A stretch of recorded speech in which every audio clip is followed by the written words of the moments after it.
what do I do when I get stuck? Mm-hmm. You know, because it's like I've tried this and it didn't work. I've tried this and it didn't work. I've tried this and I'm stuck. What do I do now? It's like the client just said something. I don't know how to respond to it. I'm stuck. So what can I do when I get stuck? Yeah, that's a very general question. I Uh, know. it it's it's hard for me to answer that. It's such a general question because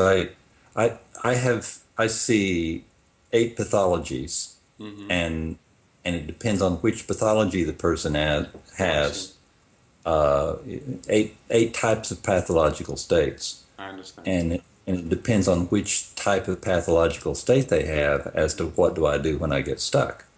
I see. Uh, But would so there be like a common thread as an attitude? That's kind of what I'm looking at.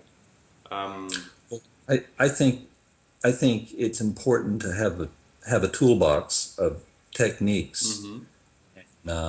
And if one technique doesn't work with the client, then have another technique you can draw out and use.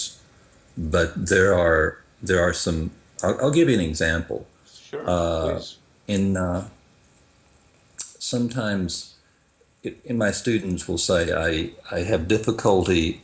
There's a resistant part that will come up and keep me from getting to the fragile part. The person just becomes too intellectual. They keep intellectualizing Yeah, everything. yeah. What do I do? And so in that case, the student is wanting to get to the fragile part.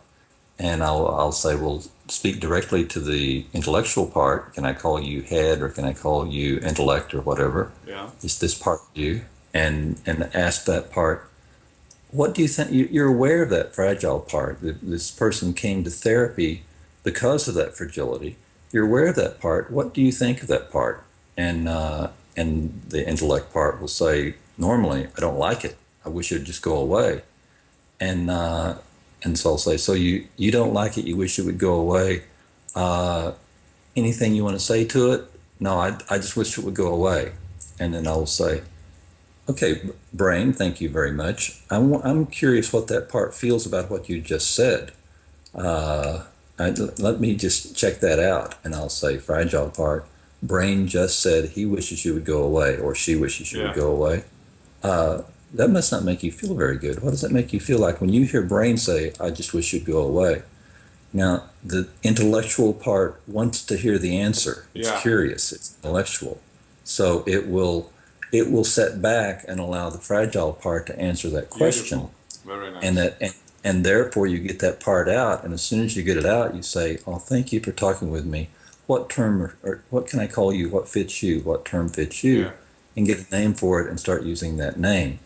So that's just a tool that if they get stuck in terms of trying to get inside, they can use that. And that almost always works, actually, because that intellectual part that's such a good blocker, and a Yeah. nice part, working well, doing a good job of protection, is a curious part. And it really wants to Yeah. know when it said something, Yeah. And he how wants to that's understand.